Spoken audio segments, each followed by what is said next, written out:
દીકરીઓ નથી હોતી સાહેબ, દીકરીઓ નથી હોતી.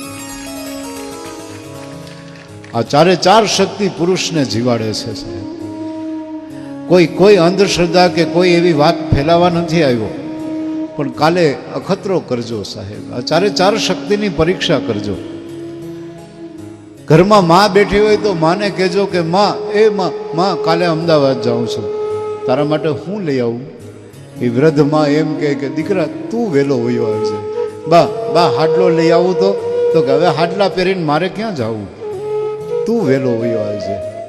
અને રાતના 3ની બસમાં તમે આવો મિત્રો, નહીં માનો, આખું ઘર હોઈ ગયું હોય છે, પણ અંધારી કોઠડીમાં હાથમાં માળા લઈ અને 60 વર્ષની વૃદ્ધમાં જાગતી છે, હજી નો આવ્યો, હજી નો આવ્યો, હજી નો આવ્યો.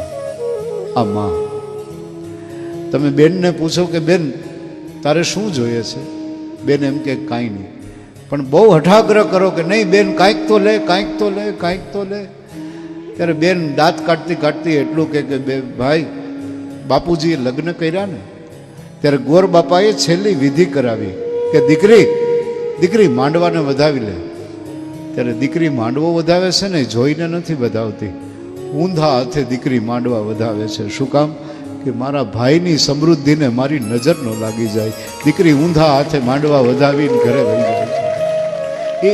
એ ભાઈ બેનને એમ કે તારે શું જોઈએ કે, પણ છતાં ભાઈ તારે દેવું હોય ને તો મારે ઘરે રૂડો અવસર હોય ને,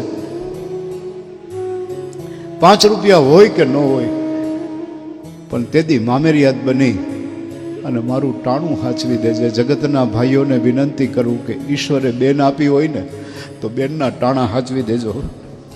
કરોડો દિવાળીઓ બેનું મુબારક કરી દે તમારી ઉપર. તમે પત્નીને પૂછો કે તારે શું જોઈએ છે, તો પત્ની એમ કહે કે તે શેથામાં સિંદૂર પૂર્યું ત્યારે ગંગા મૈયા પાસે માગી લીધું. શું માગી લીધું?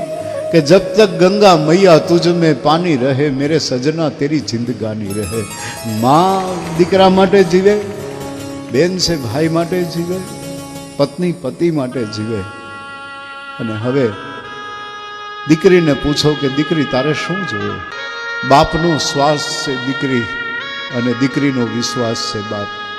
વર્તમાન દીકરીઓને હાથ જોડીને એક પ્રાર્થના કરું કે હમણાં એક દીકરી નીચું જોઈને જતી હતી, એટલે ગામમાં કોઈએ પૂછ્યું કે બેટા તું નીચું જોઈને કેમ હાલે છે?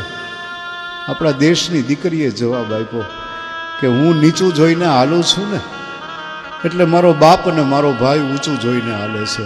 દીકરીઓ, તમને મારી પ્રાર્થના છે, કુસંસ્કારી ન બનતા. તમે તમારા બાપની આન બાનને શાન છો. એવા કપડાં પણ ન પહેરતા કે સમાજની ગંદી નજર તમારા શરીર સુધી પહોંચે. સાહેબ તમે બ્રાહ્મણની દીકરીઓ છો સાહેબ. હાથ જોડીને પ્રાર્થના છે કે તમે તમારા બાપની આન બાન અને શાન, તમારો બાપ અને તમારો ભાઈ ઊંચું જોઈને હાલી શકવો જોઈએ. કારણ મારી દીકરી નીચું જોઈને હાલે છે. મને એક પ્રસંગ ગમે છે દેવીદાનભાઈ, હું દીકરીનો બાપ છું, મને ખબર છે કે દીકરી શું છે.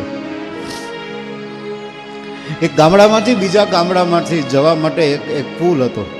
એ પુલ ઉપરથી બાપ અને દીકરી પસાર થાય. પુલ ગમે ત્યારે તૂટે એટલે બાપે દીકરીને કીધું કે બેટા હાથ પકડી લેજે, પુલ તૂટે તો. ત્યારે આપણા દેશની દીકરીએ કીધું કે નહીં બાપુજી તમે મારો હાથ પકડી લેજો. કે બેટા હું હાથ પકડું કે તું હાથ પકડ, ફેર શું પડે, વાત તો એકની એક છે. ત્યારે આપણા દેશની દીકરીએ બાપને ઘૂમરે નાખી દીધો કે બાપ વાત એકની એક નથી. કે કેમ? કે બાપુજી મેં હાથ પકડ્યો હશે ને પુલ તૂટશે ને તો તમારી આ લાટકી તમારો હાથ મૂકીને વહી જશે, પણ મારા બાપ તે મારો હાથ પકડ્યો હશે તો મને વિશ્વાસ છે કે પુલ તૂટશે ને તો એ તારા જીવમાં જીવ છે ત્યાં સુધી તું મારો હાથ નહીં મૂક, એની મને ખાતરી છે. માટે મારા બાપ તું મારો હાથ પકડી લે. આમ તો નથી લખાણું કે દીકરી મારી લાડકવાઈ છે, લક્ષ્મીનો અવતાર. એ સુવે તો રાત પડે અને જાગે તો પડે સવાર.